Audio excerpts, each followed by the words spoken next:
It is Valentine's Day, and love is in the air as Wall Street analysts are crushing on some big-name stocks. Dom Chu joins us from the newsroom to explain. Dom.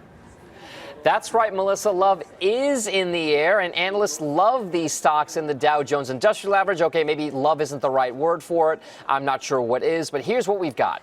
These Dow stocks have some of the highest upside potential if analysts who cover them have their story right and shares reach those target prices.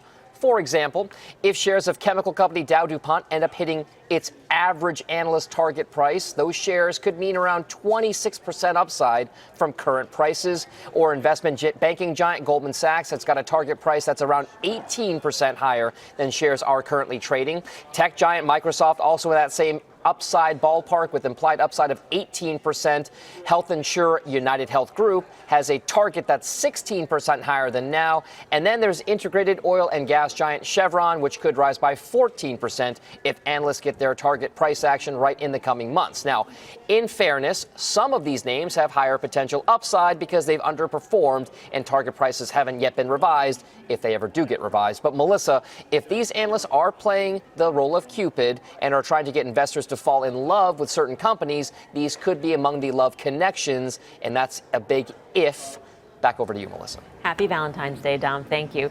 So we know Wall Street analysts love these stocks, but do our traders? Let's ask in a brand new game that we're unveiling today on Valentine's Day. It is called Love It or Loathe It.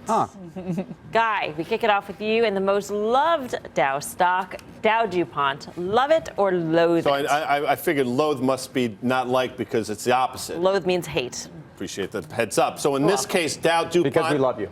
I loathe Dow DuPont. And you said, wait a second.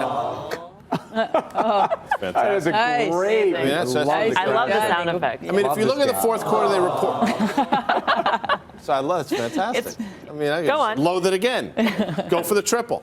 They reported a pretty miserable fourth quarter. They guided lower for the first quarter. Then J.P. Morgan comes out, downgrades the stocks, lowers their price target, as does Cowen. You know, this is a 10-year economic recovery. You got to wonder where we are in the cycle. What does that mean for cyclical names like this? People will point to valuation. I'll say numbers probably have to come down. Loathe it. All right. Next up, Goldman Sachs, another Dow darling. Karen, do you love it or loathe it? I hate that I love it. I know it's very unpopular. It's a bad boy to love, I guess, but I'm going to go with that I do. Okay, wow. Apparently. You know, I just still think it's a premier franchise. I mean, you know, Guy and I will debate about that in the green room. I think that the valuation reflects a lot of negative. You know, I think that also we saw some bad things happen in the fourth quarter for a lot of these names that will reverse in the first quarter, particularly debt markets. So I just think at this valuation, you know, how can you not love it? Easily. I mean, just the relative underperformance and all this stuff just swirling around the story in particular, I just think you load this thing here.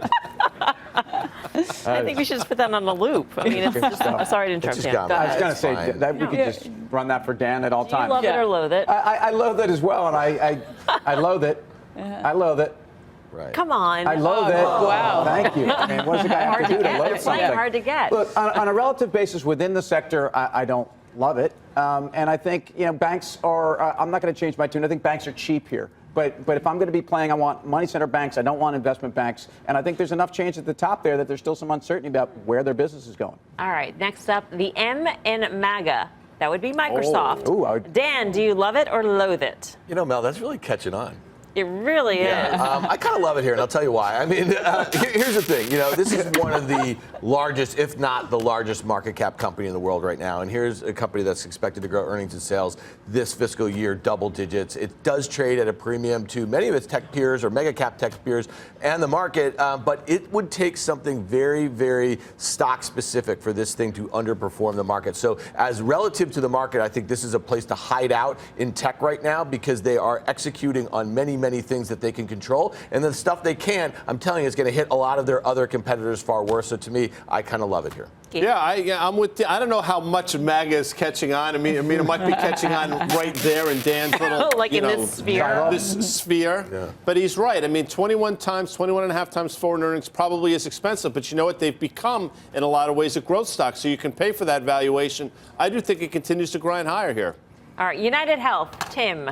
I tell you what, I Love it love or this loathe it? one. And for a name that, at least at the time, is looking like it's been struggling, if you look at the stock technically at around 18 times forward, this is not as expensive once as it was. They just affirmed in fourth quarter their 2019. The numbers were a little weaker on the margin. But to me, this is a case where a company that seems to be right in the middle of the healthcare change that doesn't ever seem to take them down, and they're best in breed. They're giving capital back to shareholders. That's what I want to see. I kind of love it. I mean, in the space I own, Anthem, this one is, a little more expensive. I love the Optum business. There's a lot to like here. Like or love? Love. Yeah. Let me hear the kiss? commit to it. You heard the kiss? Yeah. All right, one more. We have time for one more. Chevron. That's Karen's. Love it or loathe it? I kind of loathe it. It's much more of a a secular. I'm not really exposed in the energy space. So for that reason, I don't date energy stocks, I guess. I loathe it. I'll just take the other side, just to take the side. I love more ExxonMobil and ConocoPhillips, but I'll throw a love in here because you throw all three of them and you have a little bit of a trifecta. Maybe you like. I tell you, I'll love this one with authority. Okay. I'll love With this authority. one with a lot of emotion. I'm going to love this one because I think it's the best integrated of all that space at a time when I think the entire space is overrated. So energy shares, as we pointed out, have been shorted to beat the band, and I think Chevron is running that ship as efficiently as any. You know how you have chips and salsa just to have the salsa or whatever? It's like a vehicle for the salsa. This is a vehicle for this graphic. For the loathing. The loathing and the loving. Nice job, Nice Inglewood job. Cliffs.